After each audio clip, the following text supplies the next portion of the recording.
guys, my name's Alana. Welcome back to my YouTube channel, Mental Health with Alana. If you're new here, please click the red subscribe button, give this video a thumbs up, and also press the bell notification so you know every time I post a video. If you're new here, then go to my Instagram and give it a follow. I'll put it here up on the screen. I post regular updates and stories, so if you want to follow me on there, I'd greatly appreciate it. It's the social media platform I use the most. For today's video, I'm going to be talking about anxiety and how my anxiety has been lately and how it's been affecting me. Now, I have generalized anxiety disorder and social anxiety disorder, and I've had this for years. I've actually had these disorders my entire life. Even as a kid, I would have panic attacks very, very frequently, and my anxiety was very severe. And at the moment, it's been really, really bad. It's really ruining my life right now. It's getting in the way of me socializing, going out, seeing people, going out on my own, joining groups in the community, all that type of stuff. I want to join groups. There's groups like in the community that are like social groups and stuff and like do art and everything that I really want to go to, but usually they're at nighttime, which means I don't have my support worker.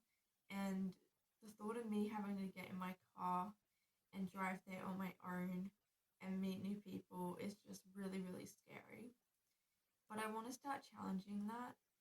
So I've got a goal, which is a easier goal because I got to ease into it. My local Headspace Centre runs a women's group, which I've been to before. That was years ago, but I have been to before. The centre offers counselling for young people from age 12 to 25. So I'm at the age of 25, so I haven't got cut off yet. They have online counselling services, they have information, they have brochures, they do a lot. They're really amazing organisation. If you live in Australia, check out Headspace. I love them. I've had really positive experiences with their services. I can't say anything bad about them, honestly. I reckon they're one of the best mental health services around. They also do drug and alcohol, and they also do work and study options, so if you need help with studying and work. So the social group is tomorrow night from 5 till 7. Now, I've been to this place before. I'm going to see if someone can drop me off. I can drive there, but driving there I don't like driving at night. I can't see properly, number one. With my eyesight, for some reason at night time, I struggle to see, and it stresses me out. Number two, driving is just stressful for me at the moment. It's giving me a lot of anxiety, and I haven't felt very confident with driving. And I think because it's like my first night going, that I need someone else to just drop me off, and it'll just be easier. So I'm gonna go. It's a combined women's and men's group tomorrow night just because the other coordinator, like leader, is away. But normally it's just women, but I don't mind. I'm totally fine with it being men and women. So yeah, gonna go to that. That's my plan. Something I've also been doing, which has been very challenging for my anxiety, is I've joined a eating disorder recovery online support group, which is run by the Butterfly Foundation in Victoria. They're another amazing website. Go check them out. They do a lot of good stuff. And Monday nights they have like I think it's a 1 hour or hour and a half support group. I've actually missed the last two by accident. I feel really bad about that because you're meant to let them know 24 hours before if you can't make it. But I'm definitely going to the next one. But yeah, it's really good. You just like sit and chat with everyone, explain how your week's been, go over any struggles you've had, what's been good about your week. We all encourage each other. It's very just like peer led. There's like people who run it, but like it's very peer led. So there's no specific structure to it. But that was a massive step for me, because for me to go online and do like the video call and like have my face on camera and like talk to people I don't even know, like that was like huge. So I've taken a step in that. I still need to find some other social groups. There is potentially a social group that's made for people with disabilities. My mum's friend runs it. She has an organization and she runs like art classes and stuff, which I love art, so that's something that I'm really looking for when it comes to groups. And that's something that my support worker, because on during the day my support worker can take me as well. And I'm also looking for some LGBT groups as well, which my psychologist suggested one today. So I'm going to have a look into that. Otherwise, I've just been doing online support group type things where we talk about a specific topic on Sane website. So it's like SANE, all capital letters, Sane. And they provide a lot of resources and like peer support, and you can talk to somebody online who's a peer support worker. You can join video calls, you can join their program where you can like have access to extra. It's free. All of these, by the way, everything I'm talking about is all free. There's no cost. Um, yeah, so I have attended a couple of their like rainbow groups online. I need to look at when the next one is, because I really do enjoy it and have a great time. I find that one really cool. We always talk about different topic, like whether it's music or what else do we talk about? I've been to 3 of them. And yeah, you just use Zoom.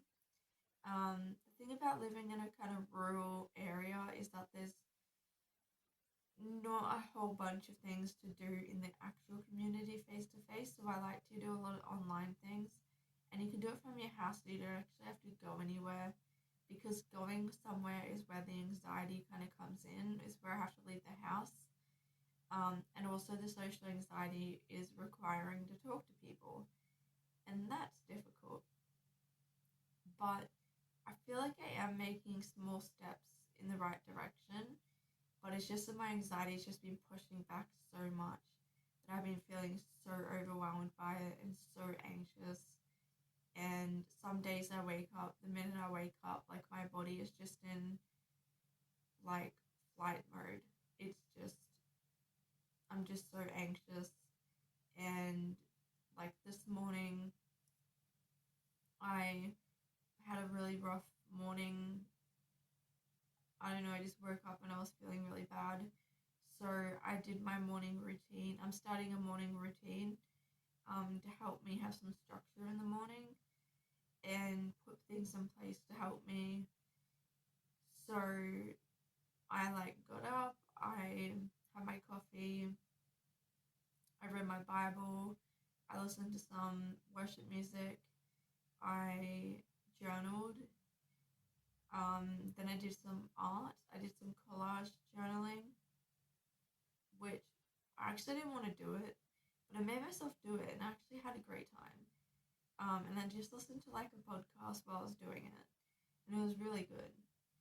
Um, so, and no one was really in the house, so I got the house to myself, so I just got to sit there and like do it for like an hour, and I felt so much better after I did all that. So it does prove that when you do push yourself to do things, you do feel proud of yourself and you do feel like you've accomplished something. Another win is that the other morning I went out for a walk on my own, like a pretty long walk on my own, and I took my walker, actually drove to like this like beach area where there's like walking, like cement walking track things, and I went there and I walked as much as I could with my walker, and then I walked back and I like sat and had a coffee on my own, which these are things that I would never do. So that was a major deal for me. Like that was like amazing. The fact that I did it. Um yeah, and I had no one with me either. I was on my own, which is like pretty amazing. Um I also, I think it was yesterday, I went to the grocery store on my own. I literally went in and grabbed I took my walker. I went to the grocery store on my own, and then I quickly grabbed a couple of things and I left. That was very anxiety provoking, but I did it. I've been trying to push myself to go to the grocery store and just buy a couple of things and take my walker. Um, and yeah, like I feel like it went well. So because of my anxiety being so high, I'm trying not to let it completely isolate me and ruin my life, because anxiety does isolate you and ruin your life. Like, it makes it so that you don't get to see anyone, you don't get to be in the community, you don't have experiences. It holds me back from having life experiences that could be really fun. There's always things on that I want to go to, but I chicken out because I don't want to go on my own. Because sometimes like friends don't want to go with me, depending on what it is. Like if it's like a rock or heavy metal like music event, my friends aren't into that. Like they don't really want to go to that. So like I'm trying to build up the courage so that eventually, because that is just totally out of my league right now. There's no way I could do that. But that could be like a future goal for me. So there's a lot of things in my life going on right now that I can't control and that are very overwhelming and stressful. So I'm trying to find little things that I can do that I can control. And I'm basically doing my own exposure therapy. That's what I'm doing. Um, my psychologist told me that to sit in my car without it on, just sit in the car for a little bit and see how I feel. And then if I want to go for a drive, just to go for a short drive, like a very like 5 minute drive, like around the block. And then just keep doing that until I feel confident enough to go for a longer drive. Um, oh, that's what I was gonna say. Yesterday I had my psychologist appointment. Not yesterday, sorry, today I had my psychologist appointment, and I drove normally my support workers take me. I drove myself and went, and then I went to the grocery store because it was on the way home. So that was like a massive deal for me, and I felt so anxious, like afterwards, but I also felt so proud of myself and so happy that I actually did it. So it proves that when you push yourself and the more you do it, the easier it gets and the less anxiety you're going to feel, the less fear you're going to feel. And it's just about making that decision about, I'm going to give this a go. And if it goes badly, then I can leave. That's what I tell myself. When I do things, I say, we're going to give it a go.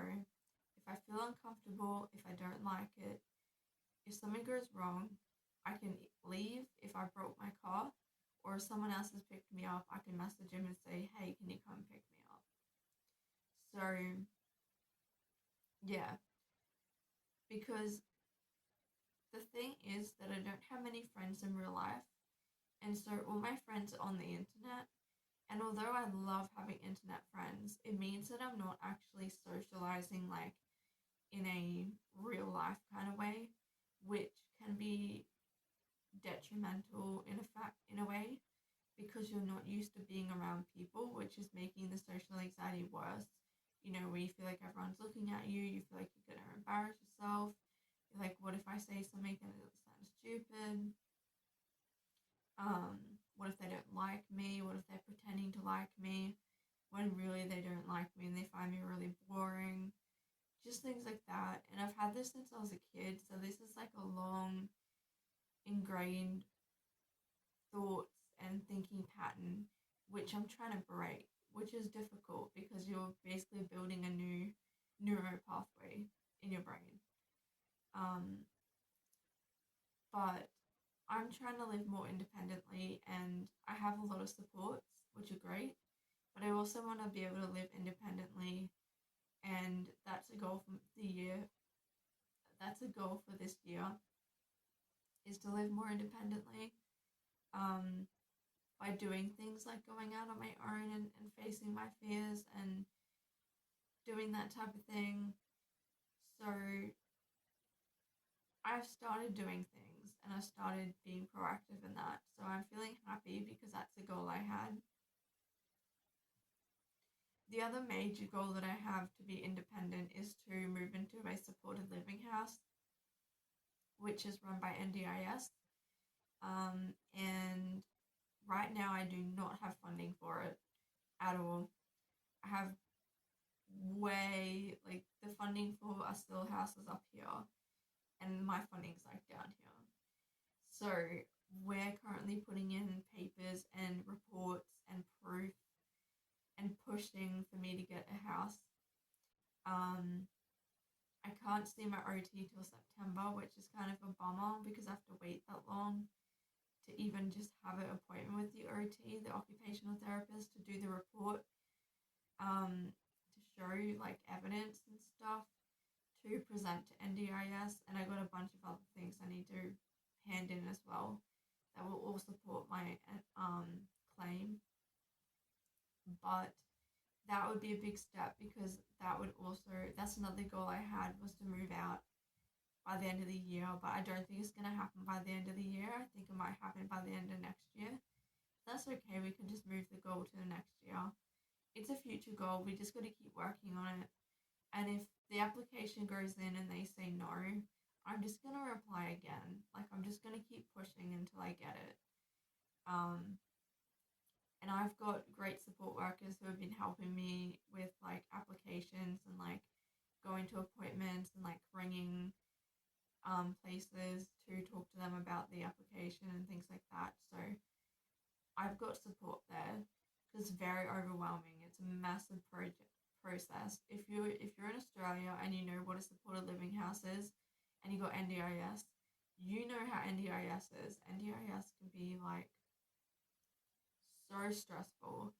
They're cutting funding. They don't have enough staff. The whole scheme is just really tough to navigate. But that's also part of my goal with being more independent. And it will give me more freedom to be able to like live. I'll live with someone else, but I'll still be living on my own type thing. So yeah. So those are the things that I've been doing recently to help my anxiety.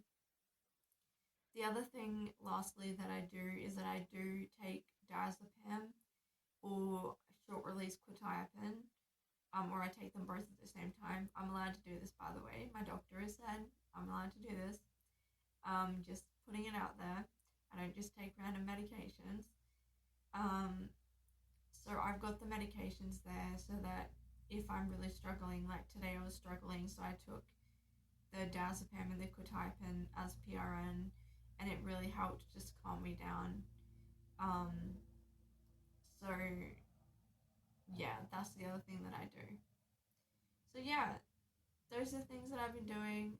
Comment down below if you struggle with anxiety and what you do and how your life is, and if you've got any tips on how to start challenging your fears and your,